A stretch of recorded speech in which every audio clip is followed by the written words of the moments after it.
ce que les gens ignorent, le Nord Bénin ou le Bénin de façon globale, c'est le Niger. Oui, bien sûr. Nous connaissons notre histoire. Le dandy, vous me permettrez de faire cette extrapolation. D'accord, monsieur le Président. Le dandy, le grand dandy, englobait ce qui est devenu plus tard le Bénin. Avant l'arrivée de Daoud et Al-Haji Hanga qui venaient de Gao, c'est les descendants des derniers Askia, notamment l'Askia Soumaïla. Ils étaient arrivés dans le dandy, bien sûr, bien avant leur arrivée, il y avait un roi dans le dandy.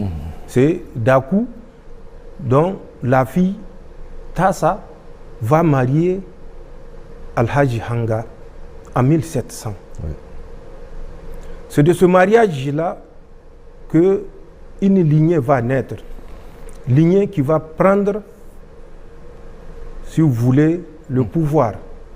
Et le premier, après Al-Haji Hanga, c'est son frère Daoud, avec lequel ils étaient venus de Gao.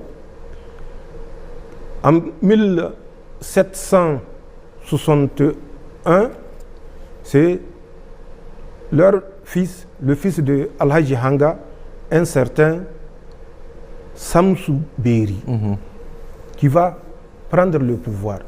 Mais à l'époque, leur capitale était à Gabou. C'est pas Gaïa. Oui. Gaïa, c'est lui qui va venir à Gaïa, c'est Samsou Beri.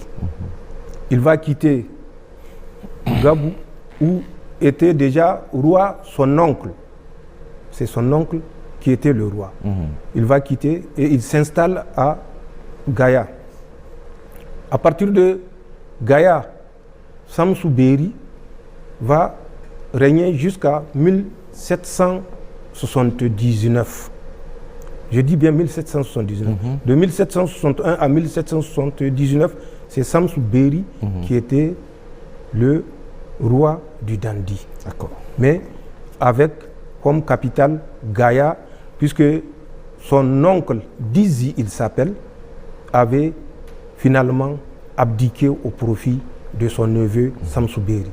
Samsou Beri préparait une opération pour repartir, prendre la revanche, parce que pour lui, ses arrière-grands-pères ont été expulsés de Gao. Il était dans les préparatifs, puisque c'est quelqu'un quand même qui a guerroyé et qui a rétabli la grandeur du dandy. Il était dans les préparatifs d'une guerre contre le Gao quand il décéda.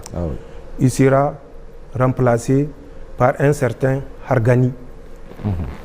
Hargani va prendre le pouvoir, succéder à Samsou Beri de 1779 à 1793. Il sera renversé par son neveu qui s'appelle Fodi Maïrounfa. Fodi Maïrounfa renverse son oncle Hargani en 1793. Une guerre civile va s'en suivre de 93 à 98. Guerre au cours de laquelle, malheureusement, Hargani sera tué. Et quand Hargani sera tué, sa famille va traverser le fleuve et s'installer à Karimama pour former la deuxième royauté à Karimama, mais qui reconnaît quand même la souveraineté de Gaïa. Cette famille va former l'aile.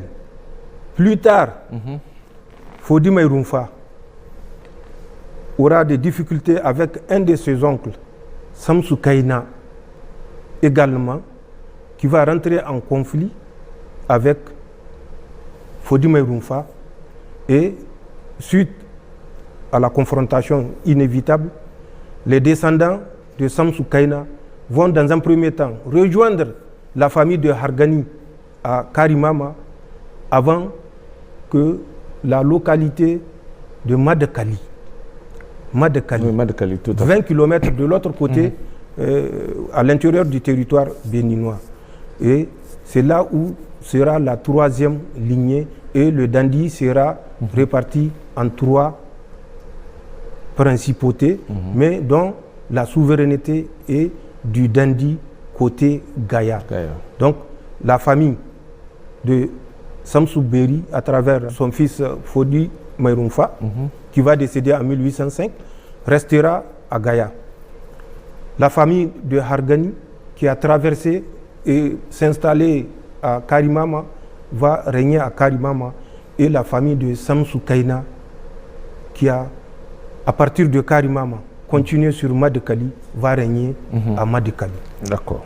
Et c'est ce qui s'est passé et c'est l'histoire. Mais avant ça, vous avez connaissance de 1505 avec Askia Mohamed, le Bariba et tout le reste du Bénin. Nous sommes frères.